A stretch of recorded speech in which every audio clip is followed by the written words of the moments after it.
నాకు ఆ రాజశేఖర రెడ్డి గారు చనిపోయినప్పుడు వారి మృతదేహాన్ని తీసే దృశ్యం చూసినప్పుడు ఎవరి కొరకు సంపాదించాలి, ఎందుకొరకు ఈ ఆరాటం, ఈ చిన్న జీవితం కొరక.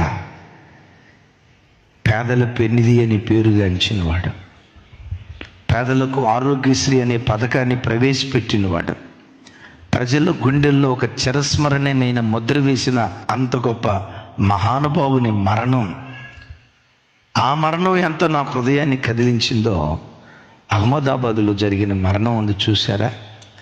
వాళ్ళ మృత కళేబరాలు తీస్తూ ఉంటే చికెన్ బాగా ఉడికిపోయింది అనుకో, కోడిగా బాగా ఉడకబెట్టారు, బాగా మిగలు ఉడికిందనుకో, ఆ చికెన్ని బయటకు తీసేటప్పుడు పీసులుగా ఊడొస్తుంది చూసారా. ఆ మృత కళేబరాలు తీస్తూ ఉంటే దైవ సేవకురాలకు ఆ వీడియో పంపించాను, ఎవరో నాకు పంపిస్తే. ఆ మృత కళేబరాల శరీరాలు తీస్తూ ఉంటే వేలుకు వేలు ఊడొచ్చింది, వేలుకు వేలు, ముంజేయికి ముంజేయి.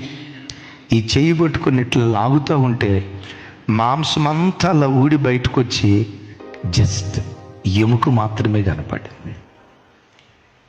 చూసినప్పుడు ఒళ్ళు గగ్గురు పొడిచింది. దేవా, ఇంతే కదా జీవితం అనిపిస్తుంది. ఎప్పుడు మా మరణదినం ఉందో మాకు తెలియదయ్యా. ఒకే ఒక్కటి నేను కోరుకుంటున్నాం, ఇక్కడ కళ్ళు మూస్తే పరలోకంలో కళ్ళు తెరిచే భాగ్యం మాకు దయచేయ్యా. ఇంతకు మించి నీ దగ్గర నుంచి మేమేమీ కోరుకోమయ్యా.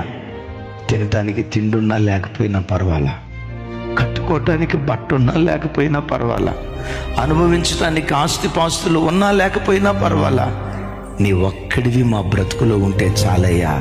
ఇక్కడ కళ్ళు మూస్తే పరలోకంలో కళ్ళు తెరిచే భాగ్యం నాకు దయచేయ్యా అని యేసయ్యను ఈ ఒక్కటే కోరుకోవాలని